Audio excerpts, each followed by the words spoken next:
हाल ही में IDFC first bank में एक बहुत बड़े इंटरनल फ्रॉड का खुलासा हुआ है। और ये रकम कितनी है? पूरे 590 करोड़ रुपए। ये हाल के सबसे बड़े बैंक फ्रॉड्स में से एक है। तो सवाल यह है कि ये फ्रॉड आखिर हुआ कैसे। चलिए बैंक की इन्वेस्टर कॉल के आधार पर इसे समझते हैं। ये फ्रॉड सिर्फ एक ब्रांच चंडीगढ़ में हुआ और इसमें भी सरकारी संस्थाओं से जुड़े खाते शामिल थे। मजे की बात यह है कि बैंक ने इसे कोई हाईटेक साइबर अटैक नहीं बल्कि एक क्लासिक यानी पुराना फिजिकल फ्रॉड बताया है। तो ये सब हुआ कैसे? ये एक सोची समझी साजिश थी जिसमें जाली चेकों से बैंक के अप्रूवल सिस्टम को धोखा दिया गया। फ्रॉड का पता चलते ही बैंक ने तेजी से एक्शन लिया, कर्मचारियों को सस्पेंड किया और ऑडिटर्स को भी तुरंत लगा दिया। बैंक ने निवेशकों को भरोसा दिलाया है कि यह मामला सिर्फ एक ब्रांच तक ही सीमित है, बाकी सिस्टम पूरी तरह सुरक्षित है। अच्छा, तो ये 590 करोड़ का आंकड़ा आया कहां से?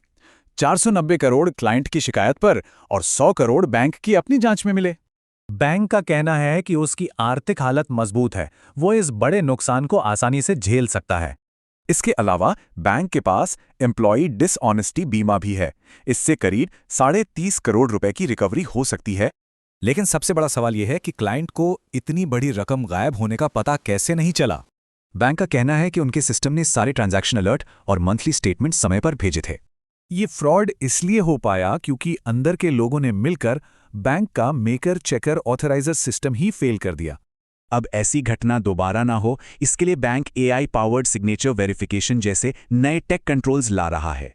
मतलब अब बड़े ट्रांजैक्शंस के लिए ग्राहक को बैंक की ऐप से ही अप्रूवल देना होगा।